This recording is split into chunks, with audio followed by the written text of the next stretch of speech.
Ini yang menyebabkan PPKM menjadi sebuah kebijakan shortcut, tetapi sifatnya temporary. Jadi PPKM ini bukan menjadi strategi untuk solusi yang istilahnya jangka panjang untuk meredam kasus, tapi hanya untuk melandaikan sementara saja. Halo pembaca Babe, apa kabar? Kembali di Babe One on One. Di tengah pemberlakuan pembatasan kegiatan masyarakat atau PPKM yang tengah diterapkan pemerintah sampai hari ini, kasus corona di Indonesia telah menembus lebih dari 1 juta kasus. Nah, kita akan berbincang bagaimana sih efektivitas pemberlakuan PPKM ini terhadap usaha untuk menghentikan jalur atau menghentikan peredaran virus corona ini. Atau mungkin ternyata ada cara yang lebih efektif. Saya akan berbincang dengan narasumber saya, tetap saksikan Babe One on One. Halo Pak Hermawan, selamat datang di Babe One on One. Sehat Pak, gimana kabarnya? Baik, sehat, alhamdulillah. Semoga juga Mbak Keiko sehat selalu dan mungkin handai taulan sejawat kita juga yang lain juga sehat semua. Pak, ini semakin apa ya? Mungkin bisa dibilang semakin menyedihkan melihat bagaimana upaya agar penyebaran virus corona ini bisa benar-benar terkendali gitu. Tapi agaknya ini masih jauh karena kita sudah menembus 1 juta kasus. Walaupun mungkin memang 80% telah dinyatakan sembuh gitu Pak ya. Nah, kan ini salah satu strategi terakhir yang diterapkan pemerintah ini adalah pemberlakuan pembatasan kegiatan masyarakat atau PPKM Jawa Bali, atau beberapa daerah juga melakukan inisiatif itu sendiri. Nah, kalau dari Pak Hermawan sendiri melihat efektivitas dari strategi PPKM ini sejauh ini seperti apa? Jadi buat kami dari praktisi kesehatan masyarakat, pengamat, epidemiologis, dan lain-lain, bahkan sejak September itu kita sudah mengestimasi puncak kasus itu akan terjadi di Desember dan bahkan menyentuh angka 1 juta. Nah, rupanya karena kita delay data, terbuktinya di bulan Januari. Nah, ini yang menyebabkan kasus-kasus ini terkesan memang tidak terkendali karena kebijakan kita tidak berlaku optimal untuk PSBB. Nah, ketika 800 ribuan kasus ya di bulan Desember, itu sudah ada over capacity di Vaskes, terutama rumah sakit rujukan COVID. Begitu lebih dari 60% standar WHO itu udah over capacity. Nah, sementara tanda-tanda itu sudah terjadi sejak bulan Desember. Masuk di awal Januari, pekan kedua Januari, bahkan udah overload, bahkan stagnan di wilayah Jabodetabek.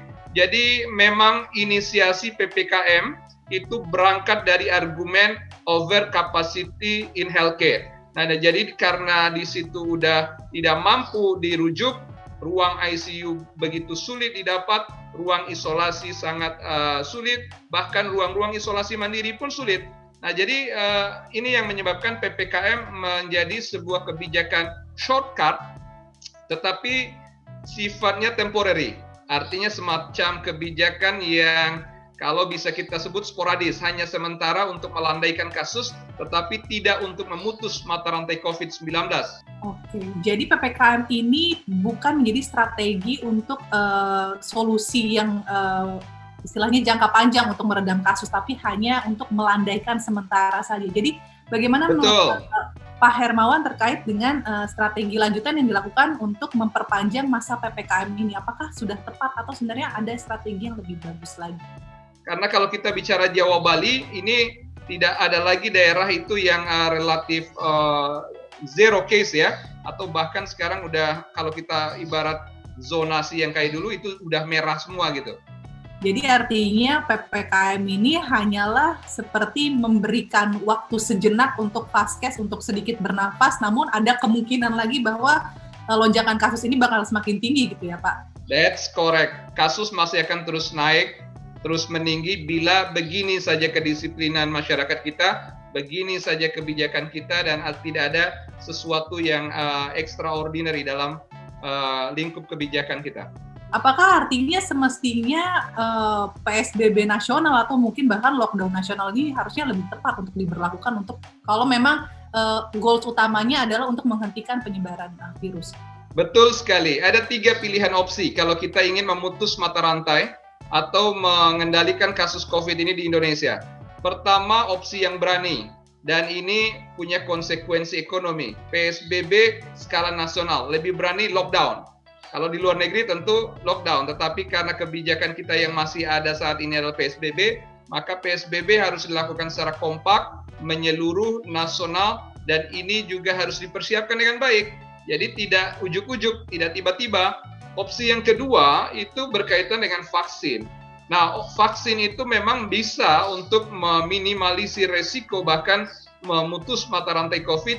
Ada catatan, bila vaksin dilakukan secara serempak di 70% populasi yang beresiko, atau mampu menimbulkan herd immunity, imunitas kelompok di dalam negara kita. Jadi kalau kita punya penduduk 264 juta sebelumnya, atau sekarang 270 juta, maka sekitar 182 juta orang itu harus tervaksinasi.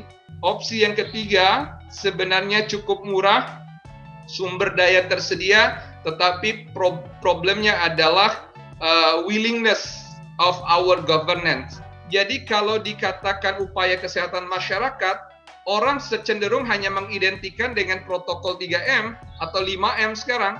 Kalau misalnya ada warga yang terpapar COVID, maka masyarakat melalui RT RW bisa saja menyediakan ruang-ruang isolasi mandiri bagi yang tidak bergejala atau yang bergejala ringan, sehingga mereka dijauhkan dari stigma, dipenuhi kebutuhannya, dilindungi dari kontak langsung dengan masyarakat, dan pada akhirnya daya tahan keluarga tumbuh, masyarakat sehat, mestinya Indonesia sehat dan keluar dari COVID-19.